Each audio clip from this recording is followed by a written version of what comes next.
I was 26 when this happened, working as a junior accountant at a logistics company in a small coastal city. My life at the time was painfully ordinary. I lived alone in a second-floor apartment above a bakery that smelled like sugar and burnt coffee every morning. I had a dying houseplant on my windowsill, a stack of unread self-help books by my bed, and the kind of social life that existed mostly through text messages. I wasn't desperate for love, not really, just tired of feeling invisible. I had been on a dating app for about 3 months, going on the kind of dates that evaporate within days. Coffee that never turned into dinner, dinner that never turned into a second text. No dramatic breakups, just silences. Then I matched with Evan. His profile was normal, too normal, honestly. 3 photos, a grey hoodie, a golden retriever, a group photo at what looked like a birthday dinner. His bio just said, "Bad at bios, good at listening." We talked for a week. He asked thoughtful questions without pushing, didn't send anything creepy, didn't rush. When he asked if I wanted to get dinner one Friday night, it felt safe. Boring even, in a good way. I remember standing in my bathroom that night, curling my hair while the bakery downstairs closed for the evening. I'd picked a black dress that made me feel older than I was. Not sexier, just steadier, like someone who had her life together. I told myself it was just dinner, just another stranger, just another night. I tied my shoes, grabbed my jacket, and stepped out of my apartment, believing that by midnight I'd be back home, slightly disappointed and eating leftovers alone.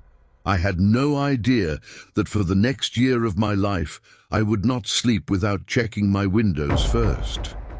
Evan chose a small Italian place near the marina, candlelit but not fancy, the kind of place that served bread in baskets and had handwritten specials taped near the bar.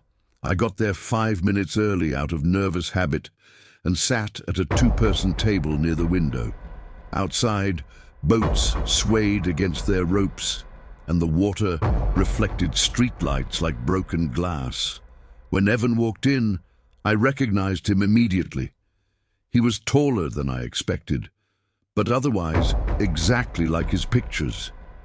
Same soft features, same careful half-smile, same quiet energy. "Hey," he said, sliding into the seat across from me. "Hey," I smiled back. Our conversation was easy, comfortably slow. He told me about his job in data security for a healthcare company, something vague and boring enough that I didn't question it. I told him about spreadsheets, lazy bosses, and my constant fear that I didn't actually have adult skills. We ordered pasta, drank wine, laughed at things that weren't that funny.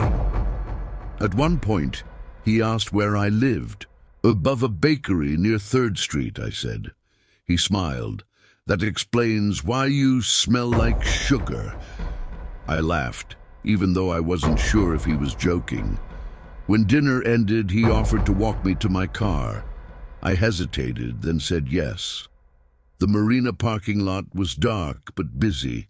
Couples leaned against hoods. Music floated from open windows. At my car, he hugged me. Brief, polite. "I had a really good time," he said. "Me too." He didn't try to kiss me, didn't push for anything, just stepped back and smiled. That should have been the end of it. On the drive home, I replayed small moments, his eye contact, his voice, deciding whether I liked him enough to see him again.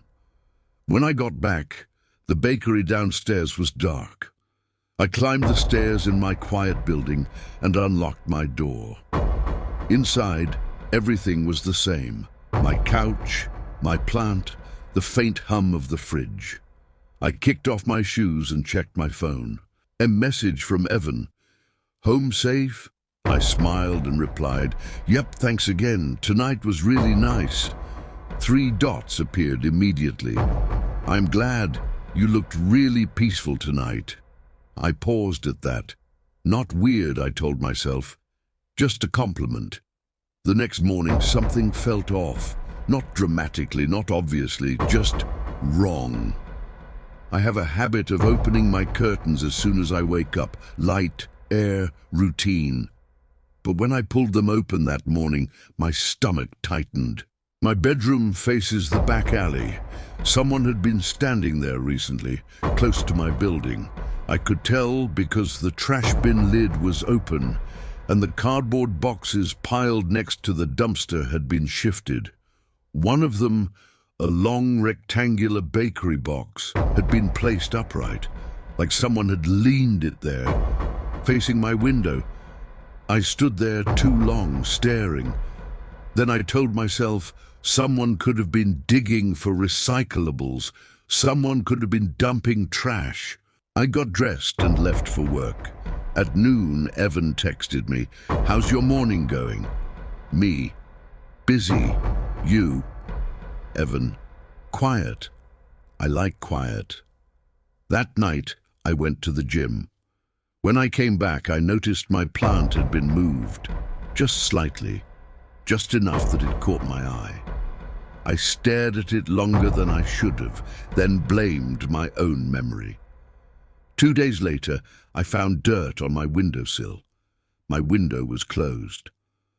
On Friday, Evan asked me out again.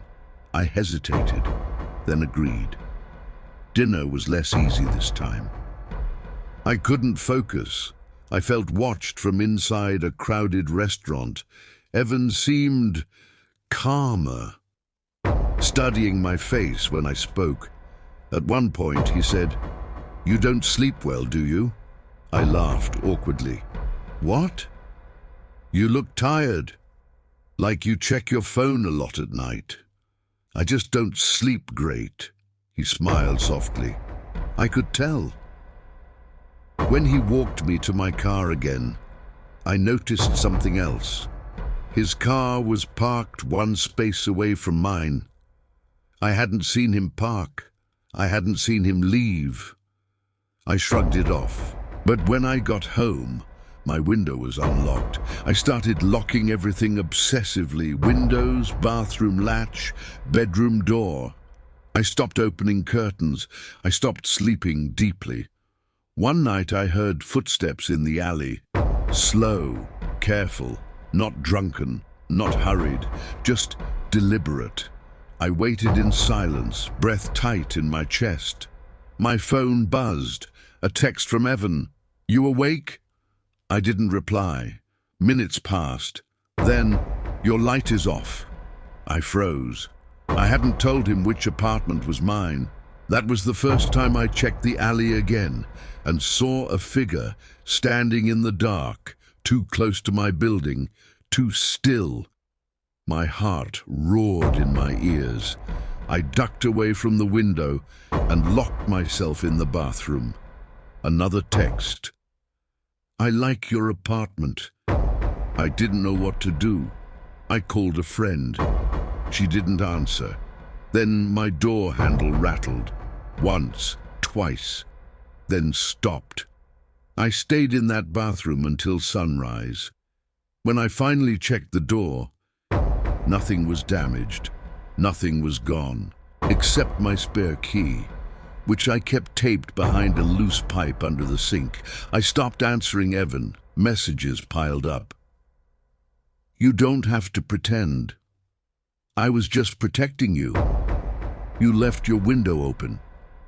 I fixed that." The last message chilled me. "You shouldn't hide from someone who already knows you sleep on your side." I went to the police. They shrugged. No break-in, no proof. "He's just a guy who likes you," the officer said. 2 nights later, I heard my lock turn. Not rattle, turn. I grabbed my phone and hid behind my couch. Footsteps entered, soft, familiar. Then his voice.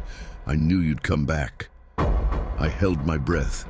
He walked around slowly, touching things, my bookshelf, my jacket. Then My phone buzzed. A candle flickered nearby. Shadows jumped. Footsteps moved toward me. I bolted for the door. He lunged, missed my arm. I slammed into the hallway screaming. Neighbors poured out. He vanished down the stairs. Police came this time. Actually came. They found fingerprints. Not his. Fake name in the app, fake job, fake life. I moved within a week, changed my number, deleted every dating app. Police never found him. My building installed cameras. Nothing ever showed him returning. But I didn't sleep for months. Every sound felt real. Every shadow breathed. The idea that someone could learn me better than I knew myself. By watching through glass, it broke something in me. I still live alone, still check locks 3 times. Still freeze when I hear footsteps behind me. A year later, I got a new phone. Same number, transferred contacts. I didn't expect anything to come in. But one night, after work, a notification appeared from an unknown number. Just one message. You still sleep on your side.